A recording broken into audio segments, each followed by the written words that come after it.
यदि आप जितनी स्त्रियां बैठी हैं, आपसे एक सवाल है, उत्तर देना यदि दे सको तो। पिता और पति दोनों को खड़ा किया जाए, आपके पिता और आपके पति, आपके पिता और आपके पति दोनों को खड़ा किया जाए और कहा जाए दोनों में किसी एक को चुन लो, किसे चुनना पसंद करोगी? क्यों बेटा, किसे चुनोगी? पिता को? किसे चुनोगी? किसे चुनोगी? किसे चुनोगी? आप मैया, आप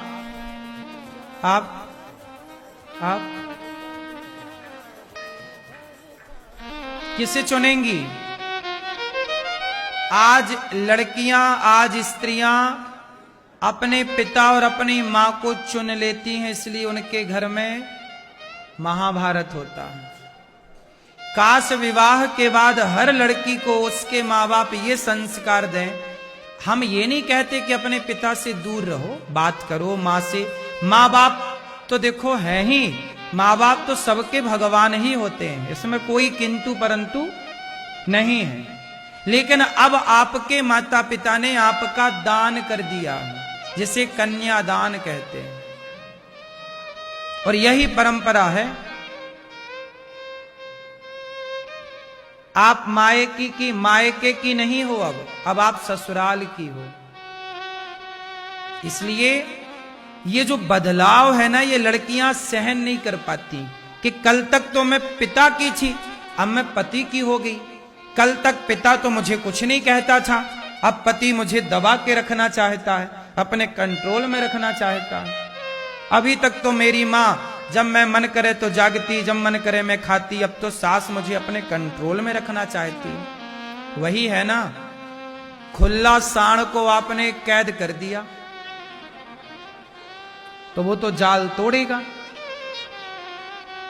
कुछ दिन तो छल कूद करेगा, क्योंकि खुला रहने की आदत थी, अब वो बंधन में आया है। इसलिए कहता हूं कि बचपन से ही अपनी बेटियों को और अपने बेटों को एक मर्यादा के बंधन में रखा करो।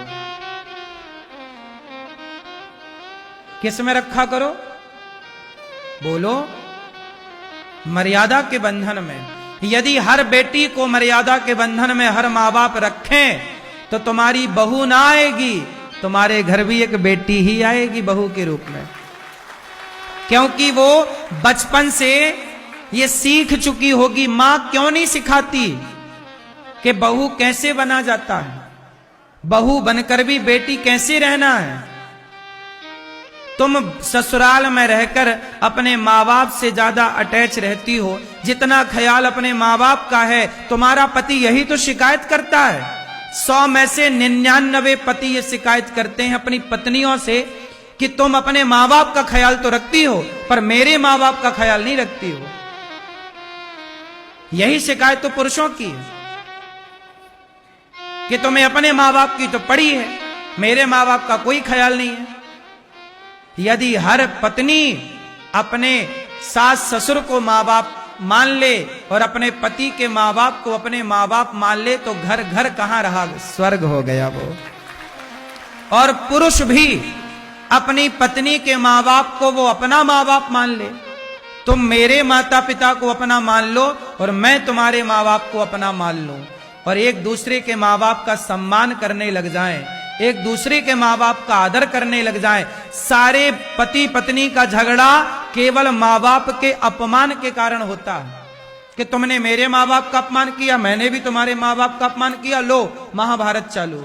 कितनी मूर्खता है ये कि माँ बाप तो माँ बाप होते हैं, चाहे तुम्हारे हो चाहे मेरे हो, और माँ बाप को भी चाहिए कि वो अपने बच्चों के झगड़े में बिल्कुल भी इन्वॉल्व ना हो, क्योंकि पति पत्नी आज झगड़ा कर रहे हैं, वो बच्चे हैं, कल वो एक हो जाएंगे। पर तुम ज्यादा पक्षपाती ना बनो, कल तुम ही लबरा कहलाओगे। कहते पति पत्नी के झगड़ा में जो बोले वो लबरा। लबरा किसे कहते हैं? क्यों मैया बताओ, लबरा कौन? कौन? झूठे, झूठा कौन? जो पति पत्नी के झगड़े में बीच में टांग अड़ाए, चाहे वो सास हो, चाहे वो लड़की के माँ बाप हो, चाहे वो लड़के के माँ बाप, चाहे भौजाई हो, चाहे भाई हो, कभी किसी पति पत्नी के झगड़े पे बोलना मत। वो कल एक हो जाएंगे और तुम्हें बिल्कुल घूरेंगे। बोलो हाँ।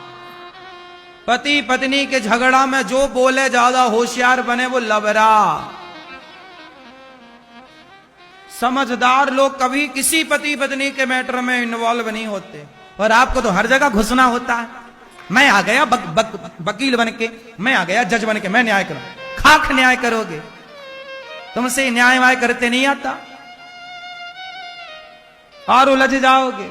एक के भी पक्ष में बोल दिया, चलो पति पत्नी की लड़ाई हो गई, माना की, और आपने किसी एक पक्ष में बोल दिया, अरे लड़का तू गलत है, तेरी पत्नी सही है, तो लड़के को लगेगा यार क्या है, इनका क्या है, ये काहे इनका पक्ष ले रहे हैं,